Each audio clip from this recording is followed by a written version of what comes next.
ভারী বৃষ্টিতে কক্সবাজারের উখিয়ায় রোহিঙ্গা ক্যাম্পে পাহাড় ধসে অন্তত ৮ মাদ্রাসা শিক্ষার্থী নিহত হয়েছে, আটকা পড়েছে আরো অনেকে।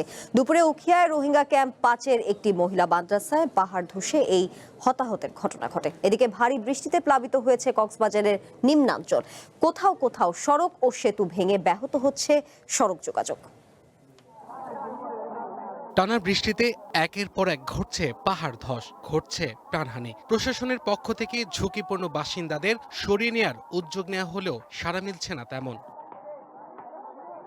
চলমান দুর্যোগে বুধবার দুপুরে দ্বিতীয় দফায় কক্সবাজারের উখিয়ায় রোহিঙ্গা ক্যাম্প ৫-এর একটি মহিলা মাদ্রাসায় পাহাড় ধস হয়। এতে চাপা পড়ে তাৎক্ষণিক ৩ জন নিহত হয়। পরে ১৩ জন শিশুকে উদ্ধার করে হাসপাতালে নেওয়া হলে আরও ৫ জনকে মৃত ঘোষণা করেন চিকিৎসক। সন্ধ্যা পর্যন্ত নিহতের সংখ্যা বেড়ে দাঁড়ায় অন্তত ৮ জনে। কলেজের মধ্যে হাঁটু পরিমাণ পানি, বাড়িঘরে থেকে বাইরে হতে পারতেছে না, স্কুল মাদ্রাসা সব বন্ধ হয়ে গেছে।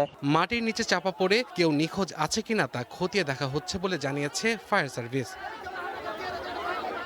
এদিকে কক্সবাজারের ভারী বর্ষণে পাহাড় ধসে রবিবার রাত এবং সোমবার আরও ১১ জনের প্রাণহানি ঘটেছে। বিভিন্ন স্থানে দেখা দিয়েছে ভূমিধস।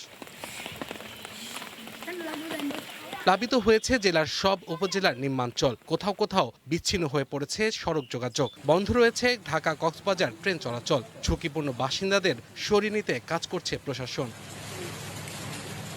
One national desk.